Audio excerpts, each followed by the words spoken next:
এই মুহূর্তে বাংলা টেলিভিশনের খুবই জনপ্রিয় নায়কদের মধ্যে একজন হলেন অভিনেতা অভিষেক বীর শর্মা। সরস্বতীর প্রেম ধারাবাহিকের মাধ্যমে খুবই জনপ্রিয়তা পেয়েছিলেন এই অভিনেতা।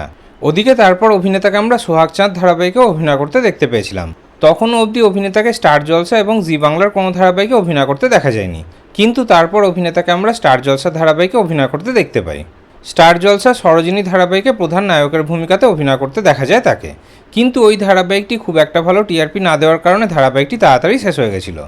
তবে তারপর অভিনেতাকে আমরা জি বাংলার জোয়ার ভাটা ধারাবাহিকে অভিনয় করতে দেখতে পেয়েছি। এখন জোয়ার ভাটা ধারাবাহিকে প্রধান নায়ক ঋষির ভূমিকাতে অভিনয় করছেন তিনি, আর এই ধারাবাহিকটি তার জীবনে টার্নিং পয়েন্ট।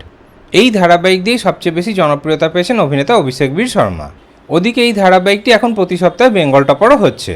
তবে এবার অভিষেক বীর শর্মার ফ্যানেদের জন্য একটা খুবই খারাপ খবর সামনে এলো। খবর পাওয়া যাচ্ছে যে অভিনেতা পায়ে গুরুতর চোট পেয়েছেন, পা ফ্র্যাকচার হয়ে গেছে অভিনেতার, কিন্তু সেই ফ্র্যাকচার পা নিয়ে ধারাবাহিকের কাজ করছেন তিনি। এমনকি এই অবস্থায় ধারাবাহিকে মারপিটের দৃশ্যেরও শুটিং করেছেন তিনি। এর থেকেই বোঝা যাচ্ছে যে অভিনেতার কাজের প্রতি কতটা ডেডিকেশন। আমরা সবাই কামনা করি যে অভিনেতার পা যেন তাড়াতাড়ি ঠিক হয়ে যায়।